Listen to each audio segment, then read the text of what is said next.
চাঁদা নিয়ে সাধারণ মানুষজনদের জুলুমবাজি না করার জন্য বিভিন্ন ক্লাব ও সামাজিক সংস্থার কর্তৃপক্ষদের কড়া বার্তা ত্রিপুরার মুখ্যমন্ত্রী ডাক্তার মানিক সাহার।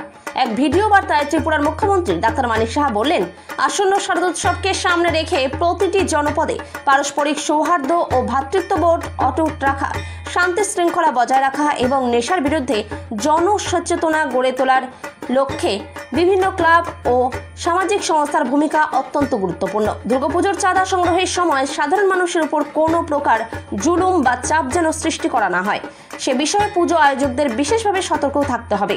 উৎসবের দিনগুলোতে ত্রিপুরা প্রশাসন দায়িত্ব পালনে সর্বদা তৎপর রয়েছে। সকলের সম্মিলিত প্রচেষ্টায় আসন্ন শারদোৎসব পরিণত হোক অনাবিল আনন্দ ও সম্প্রীতির উৎসবে। শান্তি শৃঙ্খলা রক্ষা এবং নেশার বিরুদ্ধে জনচেতনা সৃষ্টি করা সকল নাগরিকদের দায়িত্ব।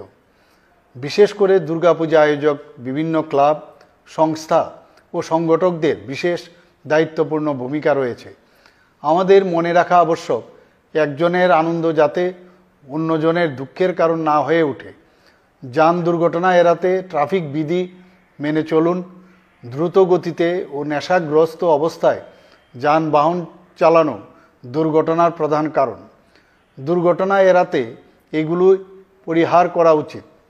পুজোর চাঁদা আদায়ের ক্ষেত্রে কোনো প্রকার জোর জবরদস্তি না করতে আমি ক্লাব, সংস্থা ও সার্বজনীন পুজো আয়োজকদের কাছে অনুরোধ জানাচ্ছি। চাঁদা আদায়ে কোনো প্রকার জোর জবরদস্তির অভিযোগ প্রশাসনের গোচরে এলে প্রশাসন সেক্ষেত্রে যথাযথ ব্যবস্থা নেবে। উৎসবের দিনগুলোতে রাজ্য প্রশাসন দায়িত্ব পালনে তৎপর।